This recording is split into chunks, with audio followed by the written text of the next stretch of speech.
आणि आता लोकसभेचा रणसंग्राम त्या संदर्भातल्या टॉप 9 बातम्या।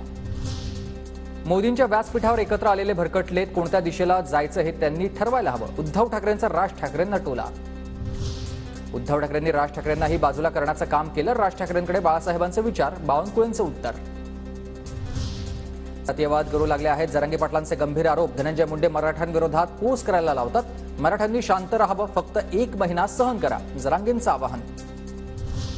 मी माझ्या जिल्ह्याची पालकमंत्री म्हणून काम केलेलं आहे। माझ्या जिल्ह्यातील सर्वसामान्य माणसांना मी कोण हे माहिती आहे। पंकजा मुंडेंची जरांगेंच्या आरोपांवर ही प्रतिक्रिया। राज ठाकरेंकडून विक्रोळी आणि घाटकोपरमध्ये मनसेच्या शाखांना भेटी। भटवाडी आणि कन्नमवार नगरमधील शाखांचा केलाय त्यांनी दौरा। पुणे सातारा मार्गावर सुप्रिया सुळेंच्या विजयाचे बॅनर। शिंदेवाडी गावाजवळ निकालाआधीच ठाकरेगडाचे भोर तालुका प्रमुख ज्ञानेश्वर शिंदेंकडून बॅनरबाजी। गुलाल आपलाच असा बॅनरवर उल्लेख।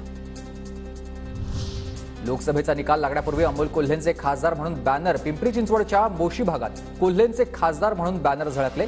शिरूरमध्ये कोल्हेंची आढळराव पाटलांविरोधात लढत।